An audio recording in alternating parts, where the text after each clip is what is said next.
लगता है गृह मंत्री अमित शाह ने एक प्रसिद्ध संवाद को अपने अभियानों में आत्मसात कर लिया है।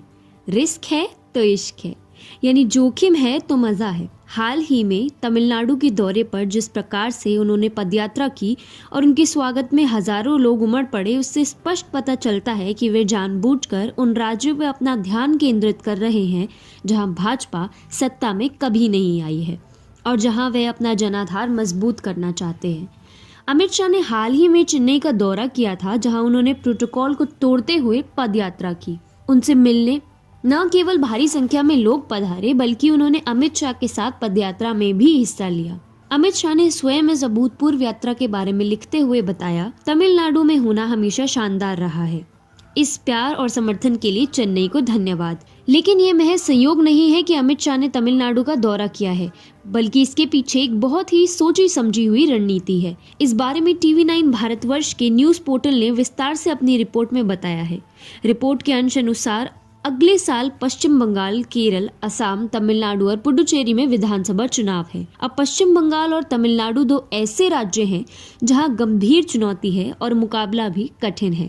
इसलिए बीजेपी ने इन दो राज्यों की कमान अमित शाह को सौंप दी है।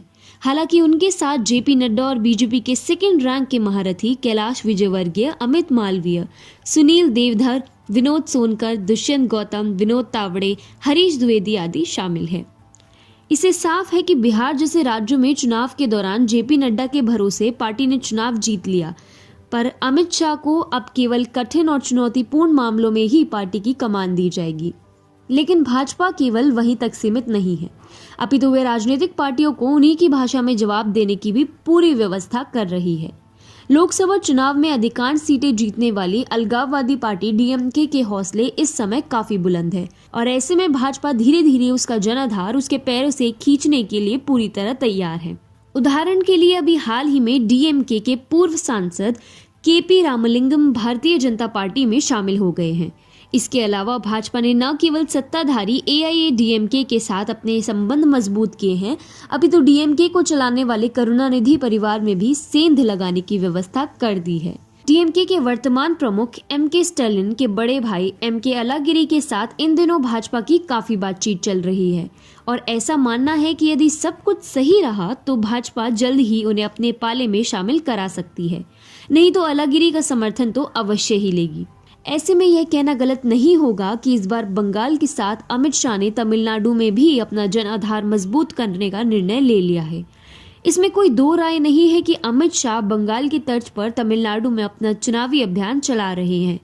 पिछले ही वर्ष अपने आक्रामक चुनाव प्रचार के माध्यम से अमित शाह ने भाजपा को बंगाल के लोकसभा चुनाव में अप्रत्याशित सफलता दिलाई थी। कभी मात्र 2 सीटों से शुरू करने वाली भाजपा आज 18 लोकसभा सीटों के साथ बंगाल की प्रमुख विपक्षी पार्टी है। कई दशकों से वामपंथी बुद्धिजीवियों ने डींगे हाँकी है कि भाजपा कभी दक्षिण भारत में प्रवेश नहीं कर पाएगी, लेकिन जिस प्रकार से कर्नाटक की सीमा से आगे बढ़ते हुए भाजपा ने तेलंगाना में अपनी धाक जमाई है और जिस प्रकार से वह तमिलनाडु के लिए तैयारियां कर रही है, उससे इतना तो स्पष्ट है कि आने वाले दिनों में भाजपा अपना डंका देश के कोने कोने में बजाने को तैयार है।